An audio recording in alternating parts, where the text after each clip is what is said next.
السلام عليكم ورحمة الله وبركاته. الحمد لله وحده الصلاة والسلام على رسوله الأمين وعلى آله وصحبه أجمعين. നമ്മളെല്ലാവരും ഭൗതികപരമായി തന്നെ ഒട്ടേറെ മനസ്സമാധാനം ആഗ്രഹിക്കുന്നവരാണ്. നമ്മുടെ ഇണകളിലൂടെയും മക്കളിലൂടെയും മാതാപിതാക്കളിലൂടെയും നമ്മുടെ അയൽവാസികളിലൂടെയും നാം ഇടപഴകുന്ന വ്യക്തികളിലൂടെയും ഒക്കെ നമുക്ക് പലപ്പോഴും സമാധാനം ലഭിക്കും.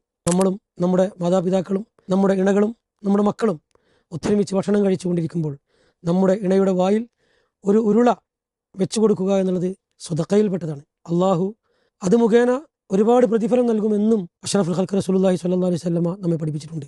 പ്രതിഫലാർഹമായ കാര്യമാണ്. എന്നാൽ അതിൽ ഏറ്റവും അഫ്ളലായത് തൻ്റെ മക്കൾ കാണുന്ന വിധത്തിൽ തൻ്റെ സഹധർമ്മിണിയുടെ വായിൽ ഒരു ഉരുള വെച്ചു കൊടുക്കുക എന്നുള്ളത് ഏറ്റവും ശ്രേഷ്ഠകരമായ കാര്യമാണ്. സർവശക്തനായ അള്ളാഹു സുബ്ഹാനഹു വ തആല നന്മയിലൂടെ സഞ്ചരിക്കുന്ന യഥാർത്ഥ മുത്തഖികളിൽ നമ്മളെല്ലാവരെയും ഉൾപ്പെടുത്തി അനുഗ്രഹിക്കുമാറാകട്ടെ. അസ്സലാമു അലൈക്കും വറഹ്മത്തുള്ളാഹി വബറകാതുഹു.